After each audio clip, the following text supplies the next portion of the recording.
निघाला तुम्ही? पुण्यावरून किती वाजता निघाला होता? 4:30 वाजता निघाला. पहाटेच्या. बघा तुमचं नाव काय? संजय कोळी. बघा संजय कोळे आहेत, पुण्यावरून आले सायकलीवर. आणि तुमची टीम किती आहे? 70 लोकांची. 70 लोकांची टीम आहे. मला आता वाखरीमध्ये गाठ पडले होते. सकाळी पहाटे 4ला निघलेत पुण्यावरनं. तर आता संध्याकाळी 7 वाजलेत, आपल्या पंढरपुरामध्ये दाखल झालेत. खरं तर यांना विठ्ठल चरणी प्रार्थना करतो, यांना उदंड आयुष्य लाभत आहे. तुमचं वय किती आहे का? 62. बघा 62 वयामध्ये जर सायकल चालवत असतील तर आपण किरकोळ आहे यांच्या पुढं.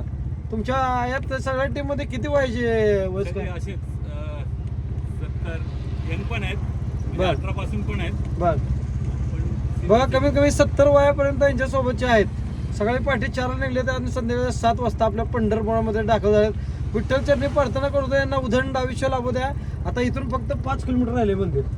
चहा घ्यायचा येतो पुढे. माझी खूप इच्छा आहे, आपण दोघं पिऊ झाला चौकात चहा. चालेल. ओके धन्यवाद. रामकृष्ण हरी. रामकृष्ण आहे. तुम्ही काय करत होता दादा? मच्छीचा व्यवसाय. बघा यांचा म्हणजे कोळी समाज आहेत बरोबर. हा. बघा कोळी समाज आहेत आणि मच्छीचा व्यवसाय यांचा. बघा मच्छीचा व्यवसाय आहे तरी सुद्धा सायकलिंग करायचा एक छंद आहे, छंद जोपासला आहे. वारकरी आपण पंढरपूरचे वारकरी आहोत. बघा पंढरपूरचे वारकरी आहेत, फक्त सायकल वारी करतो. फक्त सायकल वारी बरं का. आता सायकल वारीला येणार सगळी 12 तारखेला. दुसरी आम्ही चालत येणार पण आहे. बरं चालत सुद्धा येतात आणि सायकलिंग करतात. खरंच मला भारी वाटलं, मस्त वाटलं. धन्यवाद. चला आपण चहा घेऊ मस्त. ओके धन्यवाद.